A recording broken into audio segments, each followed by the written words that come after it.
नमस्कार दोस्तों, स्वागत है आपका एग्ज़ाम वॉरियर में। आज मैं काफ़ी ख़ास वीडियो लेके आया हूं आपके लिए, क्योंकि आज की वीडियो में मैं आपको बताऊंगा कि जो आप पढ़ते हो उसे आप लंबे समय तक याद कैसे रख सकोगे, आपको कब पढ़ना चाहिए, कितना पढ़ना चाहिए और किस सब्जेक्ट को आपको कितना समय देना चाहिए। ये सारे डाउट मैं आपके आज इस वीडियो में क्लियर कर दूँगा, तो वीडियो को शुरुआत से अंत तक ज़रूर देखें। तो सबसे पहली बात आती है, जब आप पढ़ रहे होते हो तो आपको फोकस स्टडी करनी है। आपका 100% ध्यान पढ़ाई में होना चाहिए। और सबसे इम्पॉर्टेंट बात, जब आप कोई टॉपिक पढ़ रहे हो, अगर कोई डाउट उसमें आए तो आपको उस डाउट को उसी समय क्लियर कर देना चाहिए, ताकि फ्यूचर में वो डाउट आपको प्रॉब्लम ना दे। तो पहली बात, जो पहली टिप हो गई वो हो गई कि आपको फोकस स्टडी करनी है। जब आप पढ़ रहे हो तो पूरा ध्यान पढ़ाई की ओर ही होना चाहिए। अब आती है सबसे इम्पॉर्टेंट बात, वो है रिवीजन। ज़्यादातर विद्यार्थी क्या करते हैं, वो रिवीजन को ज़्यादा इंपॉर्टेंस नहीं देते। और अगर मेरी माने या फिर किसी भी जो आपको टीचर जो आपको पढ़ा रहा होगा, वो आपको यही कहेगा, बिना रिवीजन के आप कुछ भी पेपर या कोई भी पेपर क्लियर नहीं कर सकते। क्योंकि रिवीजन में क्या होगा कि जो इंसान होता है वो 3 से 4 दिन तक बातें याद रख सकता है। जो आपने पढ़ा है आपको 3 से 4 दिन तक वो याद रहेगा। अगर आपको याद रहेगा भी तो आपको वो आधी अधूरी बातें ही याद रहेगी। तो आपने क्या करना है, आपने प्रॉपर रिवीजन देना है। अब रिवीजन का सबसे अच्छा तरीका क्या होता है, जैसे मान लीजिए आप पढ़ते हो इंडियन हिस्ट्री। आपने टाइम टेबल बनाया है कि आप रोज़ 2 बजे इंडियन हिस्ट्री पढ़ोगे। तो आप क्या करते हो कि आपने सबसे पहले आपने नोट्स बनाने हैं, और जब आप अगले दिन आप इंडियन हिस्ट्री 2 बजे पढ़ने जाओगे तो आपने जो कल पढ़ा है उसे आपने 5 से 10 मिनट तक रिवाइज़ करना है।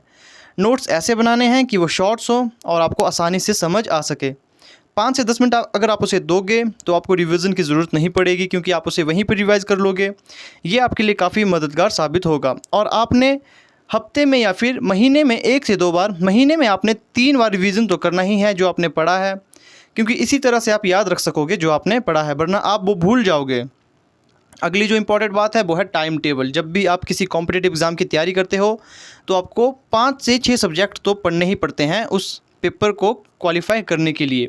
तो आपको हर सब्जेक्ट को उसके इम्पोर्टेंस के अनुसार आपने समय देना है।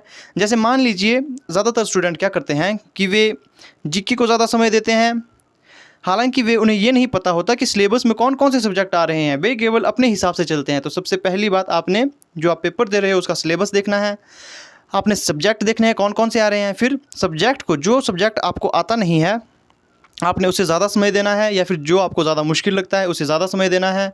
आपने एक बात याद रखनी कि जो सब्जेक्ट आपको बहुत मुश्किल लगता है, जैसे ज़्यादातर बच्चों को क्या होता है कि मैथ ज़्यादा मुश्किल लगता है, तो मैथ आपने हमेशा सुबह के समय पढ़ना है। सुबह के समय दिमाग हमारा जो होता है वो फ्रेश होता है बिल्कुल, तो आपने सुबह के समय मैथ पढ़ना है। तो ये हो गया आपका सबसे पहले कि टाइम टेबल बनाना है। टाइम टेबल बनाने के बाद आपने क्या करना है कि जो आपको टिप्स मैं बताऊंगा, सबसे पहला है कि जिस पेपर की आप तैयारी कर रहे हो उससे संबंधित सब्जेक्ट्स की आपके पास बुक होनी ज़रूरी है। अगर आपके पास बुक्स नहीं है, क्योंकि आजकल आप देख सकते हो कि लॉकडाउन लगे हुए हैं, दुकानें बंद हैं, आपको इंटरनेट पर फ्री पीडीएफ्स भी मिल जाती है। अगर आप अच्छी तरह से ढूंढोगे तो कई बार तो बुक्स भी वहाँ पर पीडीएफ के रूप में मिल जाती है, जो कि फ्री ऑफ कॉस्ट होती है। तो अगर आपके पास बुक है तो अच्छी बात है, नहीं तो आप वहाँ से इंटरनेट से फ्री पीडीएफ नोट्स भी डाउनलोड कर सकते हो। दूसरी जो इम्पोर्टेंट टिप है वो है आपको कि आपके पास आपके नोट्स होने चाहिए।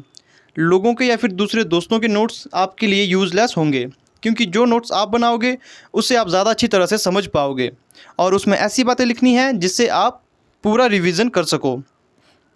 ऑनलाइन स्टडी मटेरियल का सहारा ले सकते हो आप, क्योंकि आजकल यूट्यूब पे काफ़ी अच्छे यूट्यूबर्स आए हैं जो अच्छी तरह से आपको पढ़ा सकते हैं। अगर आप अच्छे यूट्यूबर को ढूंढोगे जो अच्छा टीचर होगा तो वो आपके लिए काफ़ी मददगार साबित हो सकता है। कई टीचर्स आपको यूट्यूब मोबाइल ऐप के माध्यम से स्टडी करवाते हैं। जैसे अगर मैं एक चैनल का नाम लूँ तो वो है वाईफाई स्टडी, या फिर खान सर जीएस ऑफिशियल। अगर आप इन चैनल को फॉलो करोगे तो यहाँ पर बहुत अच्छे टीचर्स हैं, इनका जो पढ़ाने का लेवल है वो काफ़ी अच्छा है। किसी भी पेपर की तैयारी आप यहाँ से फ्री ऑफ कॉस्ट कर सकते हो। और जो ये आपने याद रखना है कि जो पिछली प्रतियोगिता है आपने उसके प्रश्नों को एकत्रित करना है, आपने उसी के हिसाब से तैयारी नहीं करनी, क्योंकि आजकल क्या होता है कि पेपर का पैटर्न बदलता रहता है। आपने ये मानकर चलना है कि ऐसे क्वेश्चन आ सकते हैं, लेकिन उससे आपने एडवांस लेवल के क्वेश्चंस भी पढ़ने हैं। जैसे मान लीजिए कोई रीजनिंग का क्वेश्चन है, सीटिंग अरेंजमेंट का, वहाँ पर दिया है सिंपल वाला कि यहाँ पर 6 व्यक्ति बैठे हैं, एक यहाँ एक यहाँ, इस तरह का अपना क्वेश्चन नहीं करना। आपने सिटिंग अरेंजमेंट ही पढ़ना है, लेकिन थोड़ा एडवांस लेवल का, जिसमें हो सकता है कि 2 वेरिएबल हो या 3 वेरिएबल वाला सिटिंग अरेंजमेंट। अगली जो बात है वो है क्वांटिटी पर नहीं क्वालिटी पर ध्यान दें। ये बात मैंने यहाँ पर क्यों लिखी? कई विद्यार्थी क्या करते हैं, वे 10 घंटे पढ़ते हैं, लेकिन उन्हें यही नहीं पता होता कि वे पढ़ क्या रहे हैं, या फिर जो उन्होंने पढ़ा है उन्हें वही याद नहीं रहता। आपने ऐसा नहीं करना है। आपने क्या करना है कि जब भी आप पढ़ते हो, आपने बिल्कुल ध्यान से पढ़ना है। चाहे आप 2 घंटे ही पढ़ो, लेकिन आप जो सब्जेक्ट पढ़ रहे हो उसको बिल्कुल फोकस्ड होकर पढ़ना है आपने, बिल्कुल ध्यान से। ऐसा नहीं कि आप ये मानकर चल रहे हो कि मैं 10 घंटे पढ़ता हूँ तो मुझे कुछ ना कुछ तो याद आ ही रहा होगा। ऐसा ज़रूरी नहीं होता, क्योंकि अक्सर विद्यार्थी क्या करते हैं कि वे एक दूसरे को देखकर ज़्यादा पढ़ने की कोशिश करते हैं। तो ऐसा कुछ नहीं है, आपने क्वालिटी पर ध्यान देना है, क्वांटिटी पर नहीं।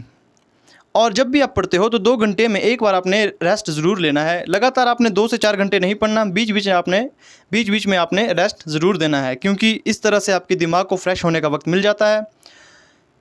और कई स्टूडेंट मुझसे क्या पूछते हैं कि सर हमें सुबह पढ़ना चाहिए या फिर रात को? देखिए, जब आपका मन करे तब पढ़ें। ज़रूरी नहीं कि कई विद्यार्थी होते हैं जो सुबह उठकर ज़्यादा पढ़ लेते हैं, कुछ ऐसे विद्यार्थी भी होते हैं जो रात को ज़्यादा पढ़ लेते हैं और वे सुबह जल्दी नहीं उठ पाते। तो ये आपने अपने हिसाब से देख लेना है कि आपको अच्छा कब लगता है पढ़ना। हाँ, ये बात अलग है यदि आपने जैसे मैंने आपको पहले बताया था कि अगर आपको मैथ नहीं आता या फिर आपको समझ नहीं आता तो वो आपने सुबह उठकर पढ़ना है, क्योंकि सुबह हमारा दिमाग ज़्यादा अलर्ट होता है। तो ये थी आज की वीडियो में कुछ इन्फॉर्मेशन। आई होप आपको वीडियो पसंद आई होगी। अगर आपने अभी तक चैनल को सब्सक्राइब नहीं किया तो चैनल को सब्सक्राइब ज़रूर करें, ताकि नई वीडियोज़ के अपडेट आपको मिलते रहें।